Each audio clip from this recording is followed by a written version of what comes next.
Hello and good evening, everybody. Hope you're ready for some more cognitive behavior therapy. I've got my little book. I've got my therapy dog. Hello. So let's back into it, shall we? Now, if you remember, we were still doing the introduction and talking about it before any actual exercises, and I'm going to continue with that. Because the more I read about it, the more and I vent about certain situations that it reminds me of, it makes me feel better because it helps explain many things about me. Now, without further ado, let's go on with it, shall we? The nature of thoughts. Although we now know that negative and unacceptable intrusive thoughts are normal, clearly some people are much more troubled by them than others. Some people are so disturbed by their intrusive thoughts that understandably they would like to stop thinking them altogether. Now, yes, there are some thoughts I really would wish would just leave me. If you watched my previous video on analog horror and how it ruined me, you'll understand. If only there was a way not to think about things being contaminated or to block out the horrific and unwanted thoughts of violence. See, I'm lucky in a way. I've never really had the urge to do violence. There's always been a fear that I would want the urge, that I would get the urge to do violence, but I've never actually wanted to. So I'm very lucky in that regard. Let's do this so you can see the top of my head. That's better. Sure. Okay, I'm going to read this sentence again. If only there was a way not to think about things being contaminated or to block out the horrific and unwanted thoughts of violence, then surely the problem would be solved. This might seem like an attractive ideal, but is it a realistic solution? I don't see why it can't be. What happens if you try? It has been known for many years now that the harder you try to get rid of an idea, the more you will be troubled by it, until you stop trying. Now this is true. This is very true. But the thing is though, not thinking about it is something that doesn't come with effort, it comes by accident. Usually without trying. And often keeping busy is the best way to do it.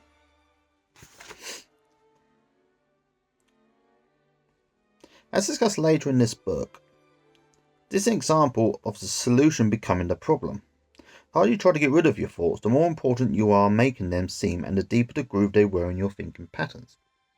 Yeah, that sounds about right. The reason you can't control your intrusive thoughts in this way is probably because you are not meant to. Our brain is designed as a super efficient problem-solving machine which is flexible enough to adapt to unexpected situations. The really important thing in unexpected situations is to be able to free your thinking to come up with loads of different ways of tackling things. And to do that quickly. Probably for that reason, our brains tend to interrupt what we are doing with multiple ideas that might be relevant to what's going on.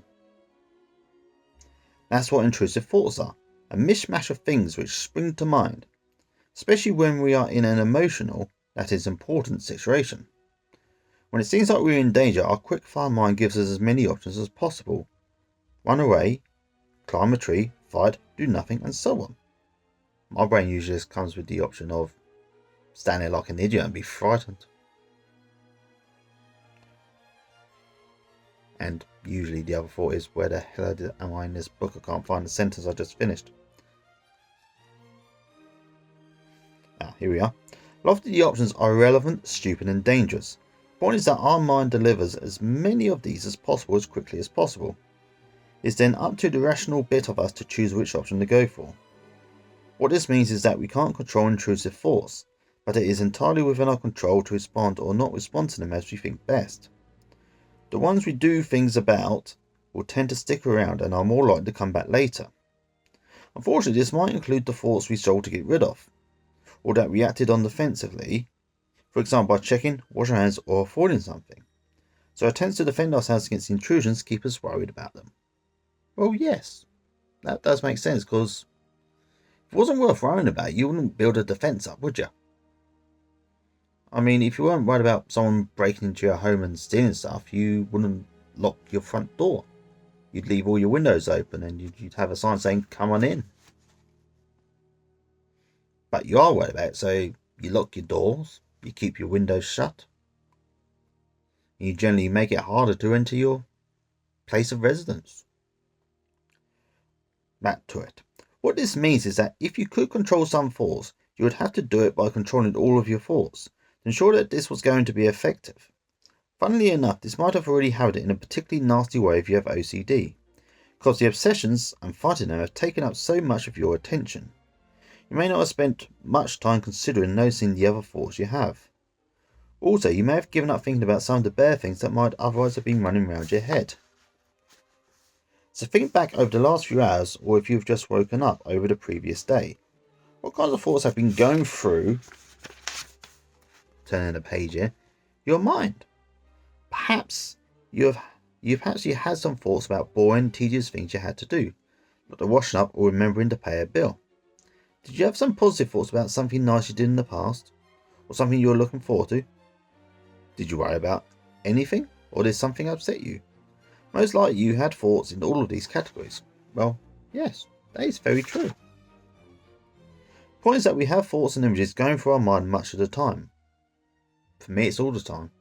Sometimes it feels like my brain's another person. It just won't shut the F up. It really does. You think?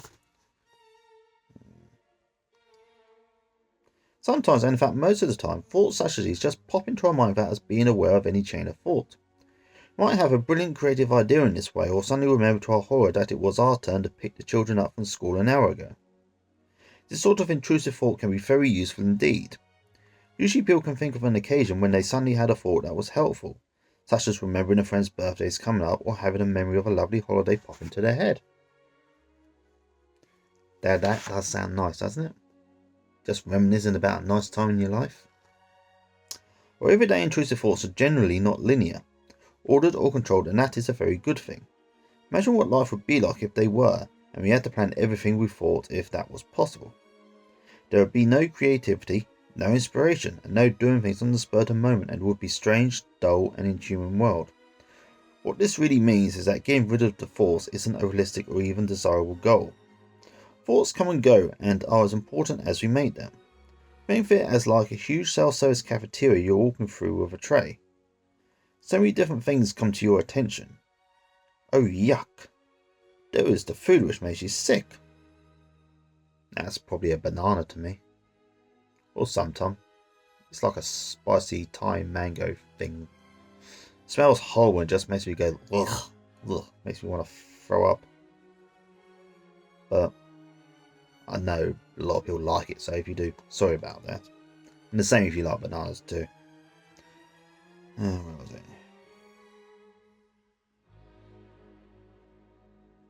Where was I? Okay. There is the food which makes you sick. Would it be a good idea to focus on how much you don't want to take it? Or should you just accept that it's there and see what else is on offer? Well, yeah, obviously. If you do, you can take that and tuck into your preferred choice. Pretty soon the nasty smell will have faded from memory and you can carry on dealing with what you want, rather than being preoccupied with something which you can't stand. And that is very true.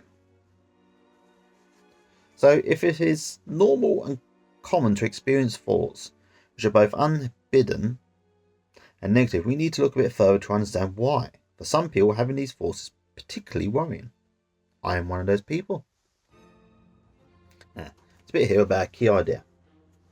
I'm going to read this out. Key idea.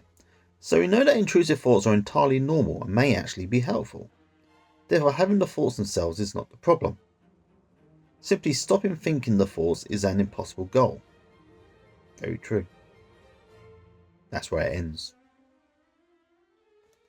I itch a lot when I make these videos. I suppose in a way it is a form of nervousness, but I've been doing this for about 5 months now, so I shouldn't be nervous. But, oh well. Anyway, some kind of itchy leg now. Anyway, next bit. The cognitive theory of emotion and emotional problems. Cognitive theories and cognitive therapy were devised by Professor Aaron Tim Beck, originally a psychoanalyst who found he was bothered by two things he tried to make the theories devised by Sigmund Freud worked. I was never a big fan of Freud. I always preferred Jung, Carl Gustav Jung. Roy was a bit too occupied with certain things, in my opinion. Back to the book. Firstly, it seemed to Beck that psychoanalysis did not work when it was used to try to help patients. Secondly, the theory of emotions that psychoanalysis laid out also did not work when it was researched properly. First, Beck just found this confusing, but subsequently used his findings to develop a cognitive theory of emotion and emotional disorders. He went on to apply this more specifically to develop a cognitive theory of depression, which provided the cornerstone for subsequent work in the cognitive understanding of many other problems, and the treatments that have proved so successful. Cognition is another word for thoughts and meanings, so the cognitive theory was a theory of the role that thinking plays in the problem. In summary, Beck's theory said that people did not become upset, anxious, sad, or angry because of what happened to them, but instead by what they thought it meant, the way in which they interpreted it. Now that makes a hell of a lot of sense. It really does. Because sometimes I find when I get really bad, it's usually over something minor, which I have explained about in previous videos where I've had really bad moments. Not tonight though. Tonight I'm feeling alright. For example, imagine you were alone in a house and woke in the middle of the night thinking you had heard a noise in the next room. Bloody hell, yeah, that is scary. Before its intro, you would probably be frightened. However, when you then heard another noise, for example, a meow, for those of you who don't know, that's the noise a cat makes, you would feel much better because you realised that it was not an intruder but your cat. This very simple example illustrates not only the way that negative thinking can make us needlessly anxious, but also the fact that changing our thinking, finding out what is really happening in a particular situation, can help us feel quite differently. So Tim Beck showed us that depression was not caused directly by what happened to people, but the interpretation given to those events. Furthermore, he suggested that how people saw and interpreted what happened to them was connected to their beliefs about themselves, about the world in general, and also their beliefs about the future. People tend to think in a particular way because of past experiences which influence what they believed about themselves and the world. For example, someone may have learned that the world is a dangerous place and you should trust no one. Yeah, I think we've had moments like that. Though this belief might seem to keep them safe, it would also have the effect of making them overly cautious and distrustful. Very true. This theory also suggests that this kind of belief can have the effect of changing the way the person experiences things. For example, it might result in the person being on the lookout for bad things happening, people not being trustworthy, so they did not notice when good things happened and people were helpful and reliable. Yeah, I can see that happening. Thus, this theory went a long way in explaining why certain events affect some people more than others. For example, a person who has lost their job, the event, in brackets, interprets it as I'm useless and invalid and will never be able to keep a job. I feel rather attacked by that statement because that's me. This not only makes them feel sad, but means that they stop trying to get another job and withdraw to bed for days on end. Okay, I don't withdraw to bed, I usually get up out of bed. I find bed to be kind of like silence sometimes, very deafening.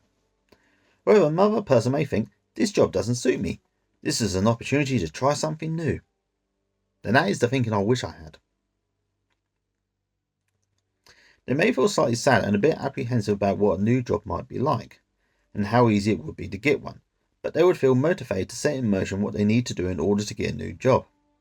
Same thing has happened to them, but these two people feel and behave very differently.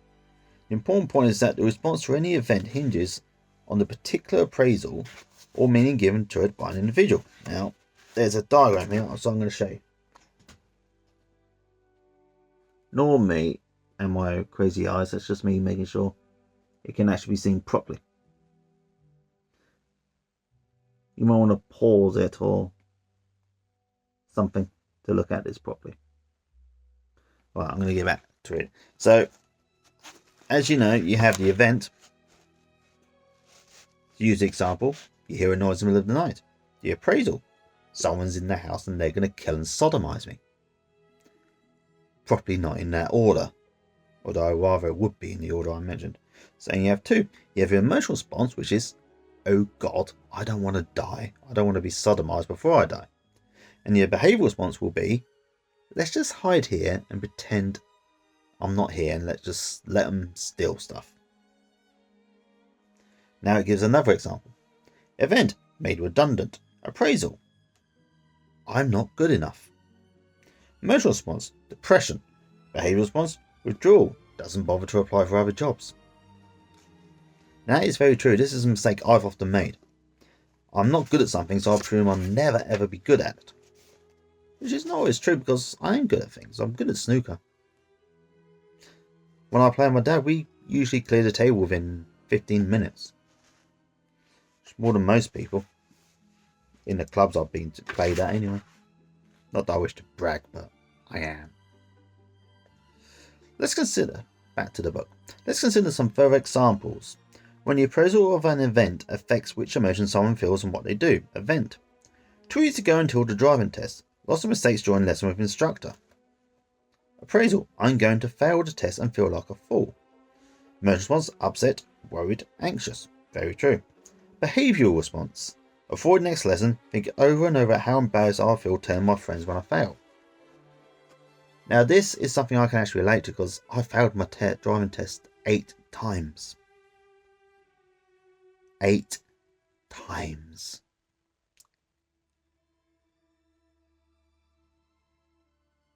And there was times when I literally gave up. I didn't tell anyone. I even pretended to go on driving lessons still to please my parents, and when it came to tests, I'd just ring them up and say, oh no, I couldn't do the test today, something bad happened. And eventually they realised I was lying, and my dad pretty much forced me to learn to drive. Hated them at the time for it, but I'm kind of glad he did that now. Because, you know, driving does provide a certain freedom.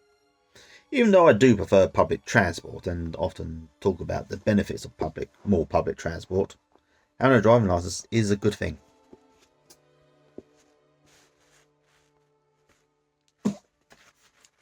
Back to the book. By avoiding the lesson, they actually increase their chances of failing a counterproductive course of action. That is very true. Now we have another example. The event, tripping up in the street. Everyone who saw must have laughed at me and thought I was an idiot. Emotional response, ashamed and upset. Pain response, avoid eye contact with people in the street. Avoid going out when the street is crowded. Now this is something else I can relate to. I've seen people travel the street, and I've actually thrown my social anxiety out the window to actually ask how they are and make sure they're okay. But if I do it, I'm an absolute idiot, you know. Why wasn't I looking on this? Why wasn't I looking? What kind of idiot falls over in the street? Someone else does it. Oh my god, are you okay? And I'll say things like, don't worry about it. It happens. Happens to the best of people. Which is very true. We all fall over at times. Although when you get to my age, you start to worry about how it's going to affect you permanently. By withdrawing, the person does not get the chance to find out what really happens when you trip in the street. That people either don't notice or are sympathetic. When this theory is applied to OCD, the event in question is not something in the outside world, but it is the mental event, i.e. the intrusive thought / urge / doubt / image or impulse itself. We know that intrusive thoughts are normal and very common, so the difference between someone who is bothered by a thought and someone who is not lies in what they make of having the thought. This appraisal is what the intrusive thought seems to mean to them. For example, having this thought means that I'm a bad person. It is important to note, however, that it is not the case that negative intrusive thoughts never bother people who do not have OCD. For example, having an image of someone you love coming to harm or a doubt as to whether you turned off the oven would be experienced as uncomfortable to some extent for the majority of people. Yeah, it's very true. I can see lots of people being bothered by it. However, most people would consider those to be just one of those odd thoughts, and they would not spend any time thinking about why they had this thought, or consider having it as an urgent sign they must act or undo to prevent harm. When a person has OCD, having the thought itself is often interpreted as being particularly significant, and it is this significance which both drives the emotional response, such as anxiety, shame, misery, motivates the need to do something about it, a behavioural response. So you have another one. Event. leaving the house and getting the image of it being burgled. Yeah, usually because somebody like me has forgotten to lock the front door. Appraisal will be responsible to ignore this thought. Very true. Emotional anxiety behavioural response goes back home and checks the locks.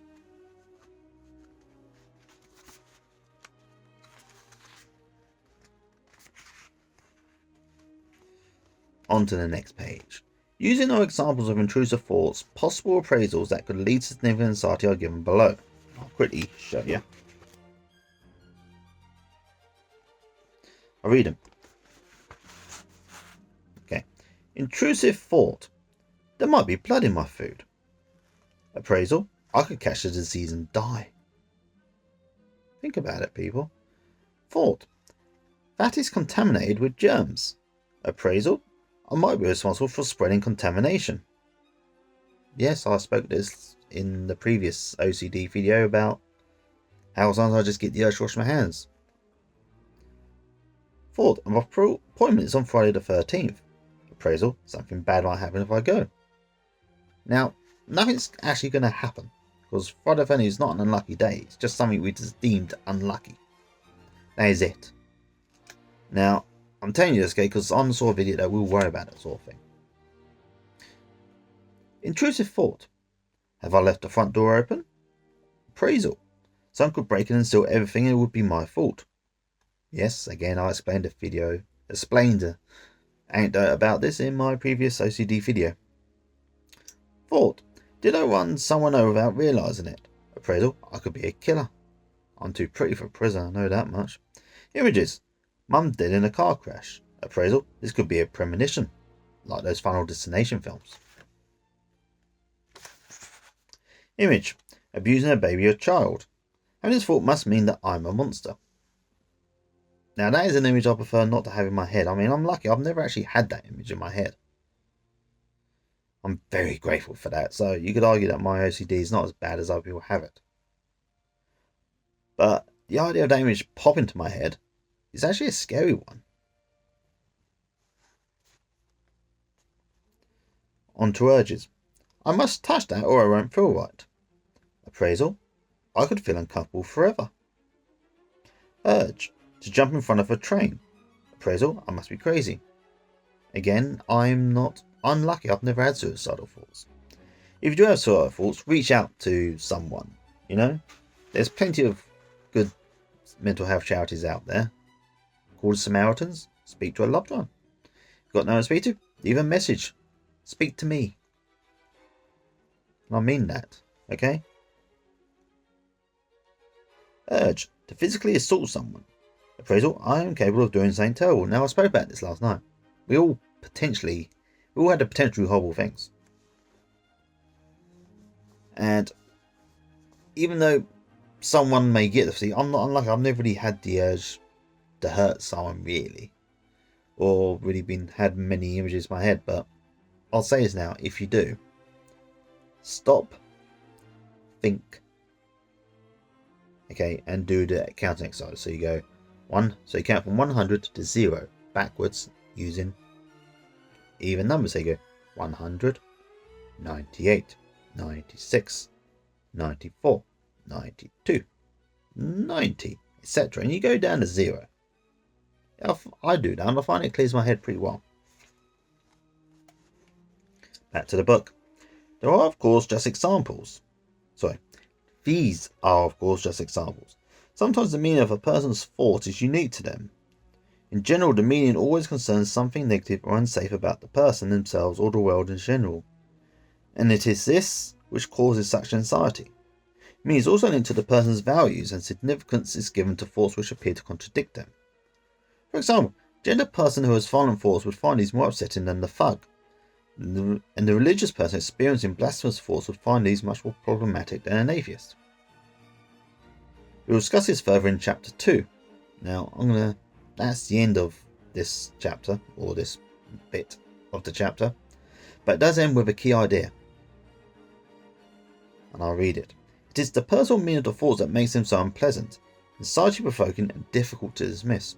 And that is very true. And you need to think about that, people. Right, that though is the end. Tomorrow, next video we shall cover compulsions. But until then, I'm James. We've been doing some CBT for OCD. Me and Therapy Dog say goodbye. Bye.